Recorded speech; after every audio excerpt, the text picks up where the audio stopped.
بسم اللہ الرحمن الرحیم نحمدہ ونصلی ونسلم علی رسولنا الکریم اما بعد۔ قابل احترام دوستوں، بزرگوں اور بھائیوں بہنوں، زبان کی آفتوں کا سلسلہ چل رہا ہے۔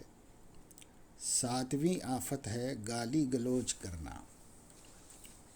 عربی زبان میں اس آفت کا عنوان ہے الفحش والسب وبذاءۃ اللسان۔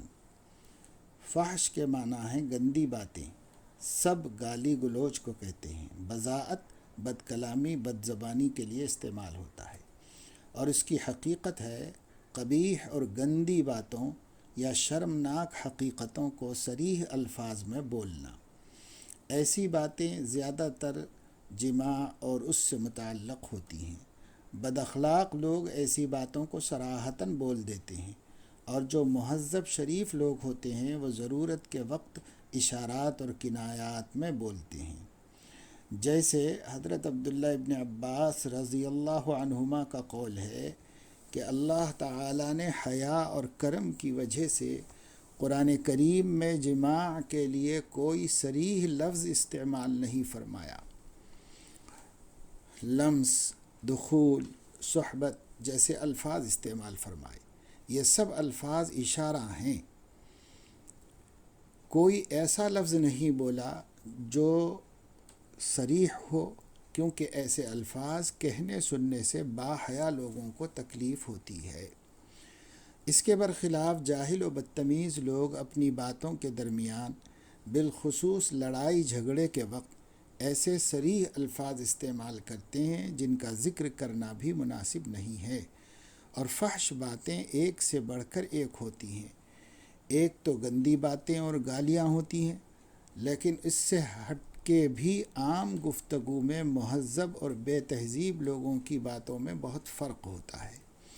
مثلاً بیوی کو جاہل شخص میری عورت، میری بیوی کہتا ہے، اور مہذب آدمی میرے مکان میں یا میرے گھر والے یا فلاں کی والدہ کی تعبیر اختیار کرتا ہے۔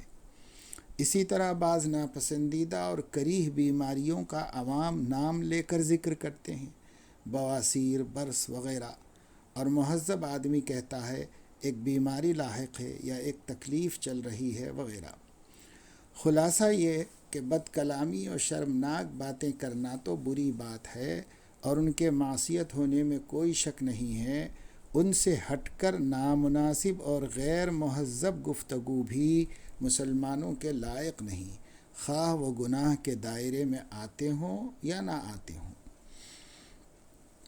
مسند احمد میں نبی اکرم صلی اللہ علیہ وسلم کا ارشاد ہے، بری اور بے حیائی کی باتیں کرنے سے بچا کرو، اس لیے کہ اللہ تعالیٰ ایسے لوگوں کو پسند نہیں فرماتا۔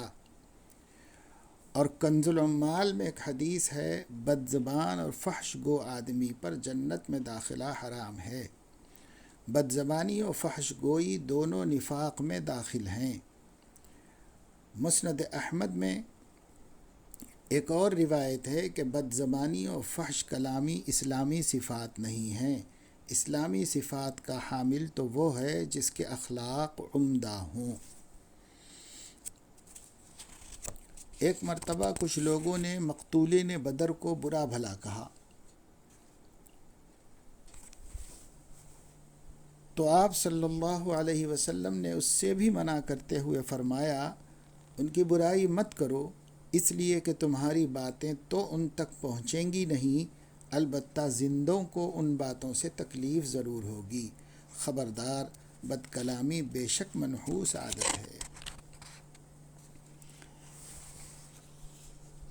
ابراہیم بن میسرہ فرماتے ہیں، فحش گو لوگ قیامت میں کتوں اور خنزیروں کی صورت میں لائے جائیں گے۔ احنف بن قیس فرماتے تھے، گندی زبان اور گرے ہوئے اخلاق بدترین بیماریاں ہیں۔ اللہ تعالیٰ اپنے کرم سے ہماری حفاظت فرمائے اور مہذب گفتگو کرنے کا سلیقہ نصیب فرمائے، خاص طور سے بحث تکرار اور جھگڑے کے وقت میں زبان سے، شرفاء کی زبان سے بھی بہت سخت باتیں نکل جاتی ہیں، آپس میں میاں بیوی کے درمیان نا اتفاقی کی صورت میں بعض دفعہ مرد کی طرف سے، بعض دفعہ عورت کی طرف سے، بعض دفعہ دونوں کی زبانوں سے سخت باتیں نکلتی ہیں جو تہذیب اور ادب کے خلاف ہوتی ہیں، جس کو حضور علیہ السلام نے پسند نہیں فرمایا۔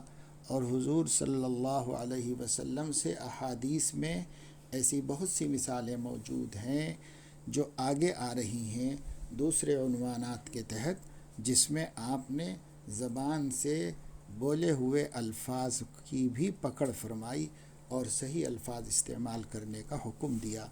اس لیے اس بات کی طرف خاص توجہ دینی چاہیے، زبان قابو میں رکھنا چاہیے، بالخصوص غصے کے وقت میں قابو میں رکھنا چاہیے اور اچھی بات بولنے کی کوشش کرنا چاہیے۔